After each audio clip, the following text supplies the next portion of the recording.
achieving prosperity is growth-based, is unsustainable, is driving us increasingly towards an ecological cliff. And so we are actually in the situation of having to find a model of prosperity, a model of a lasting prosperity, a model of a shared prosperity, which is fit for purpose on a finite planet. And that's really the challenge of what Prosperity Without Growth has been trying to do.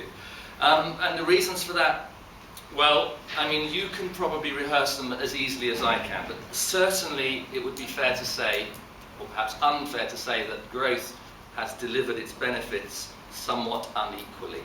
A fifth of the world's population earns just 2% of global income. Inequality, even in the OECD nations, is higher now than it was 20 years ago, so that far from improving the lives of those who most needed it, what the growth model has done for us, what our economic model as it is has done for us, is to let much of the world's population down, far from trickling down in the conventional wisdom. Wealth trickled up to the lucky few.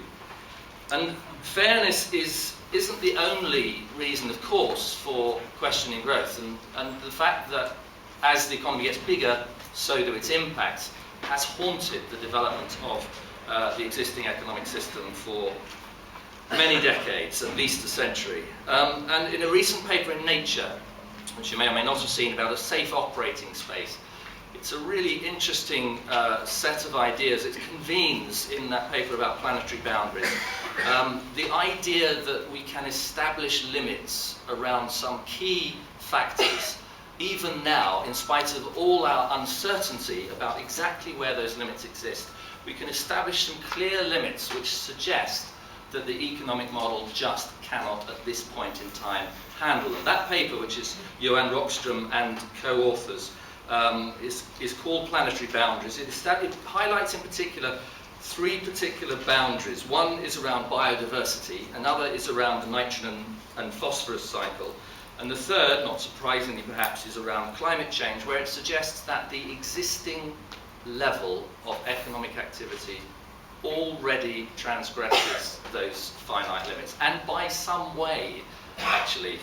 When you look at that list, you would expect climate change to be the hard one, but actually it's not in the evidence that Rockström and his colleagues convene. It's the easiest of those three. The extent to which we are transgressing limits in relation to biodiversity suggests that we can probably afford a tenth of the output that we have at the moment if we're to achieve a biodiversity loss that at least guarantees a safe operating space. A similar quantitative difference is related to the nitrogen-phosphorus cycle, and the climate change limits that they suggest, 350 parts per million carbon dioxide, we're already exceeding it. So in each of those three cases, all other things being equal, as economists love to say, actually we cannot afford the level of economic output that we have even at the moment. So the kind of question that raises is, where on earth do we go in an economic model that suggests that growth continues? And the only answer really to that is the sense that we can decouple fast enough to get below those limits, and get below them fast because many of them will bite in the course of the next few decades.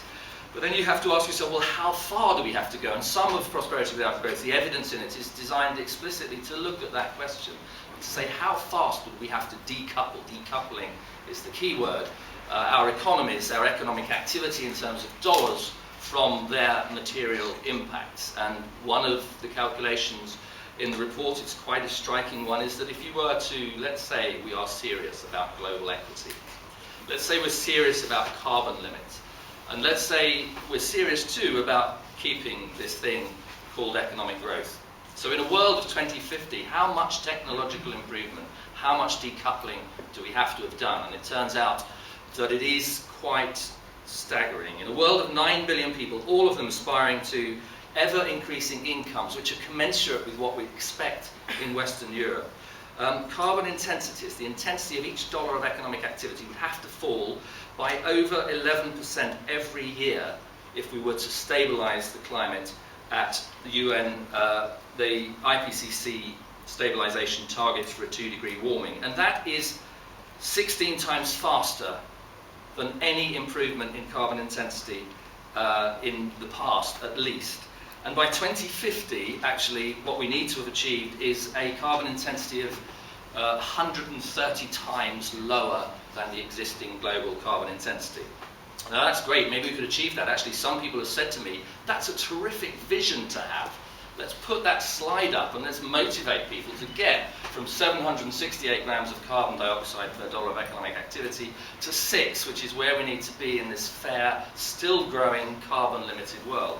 But it doesn't quite stop there. That's the trouble, because the model that we have is one that doesn't stop growing. The economy past 2050 is still an expanding economy, so that by the end of the century, actually, that 6 grams needs to be less than 2 grams, and in some scenarios, actually, every dollar of economic activity has to be pulling carbon out of the atmosphere. And that is a quite extraordinary thing. What does that mean? That number goes negative. All of our economic activities, instead of relentlessly putting carbon into the atmosphere, are now pulling it out of the atmosphere. So what exactly are those carbon activities? What does the economy look like? What are its resources? What does it run on? What does it mean for people's lives? How is it organized? What's the economic system that will deliver that profound change in the way that we live? And the extraordinary thing, to me the extraordinary thing, is there isn't a politician anywhere who can answer those questions. Yet that is the logical outcome of assuming that the world can keep on growing, its economy can keep on expanding ad infinitum. Given that nobody knows the answer to those questions, and given that nobody really knows how to do any kind of different economic system, it just seems blindly obvious in some ways that we have to examine a lot more seriously what this system is that we've inherited. It's almost fanciful to suppose, really, that without that examination we can make any progress against these kinds of ecological limits. And so a lot of what the book is trying to do is to untangle that growth dynamic, and I don't have time to do lots of complex stuff here, so I'm just going to pull out one or two things. One of them is that consumption growth is absolutely key to that dynamic, and in particular, as it turns out, material consumption growth is key to that dynamic. And as it turns out, the kinds of people who like material consumption growth are also key to that dynamic. So we have an economic structure that is conveniently linked to a sort of social logic of consumerism, and the two things work fantastically together in terms of driving growth. But it is a very particular kind of growth. It's a clearly unsustainable kind of growth. And it has no way within that system of stabilizing at levels that are being pointed to by the science on climate change, on biodiversity, on material cycles.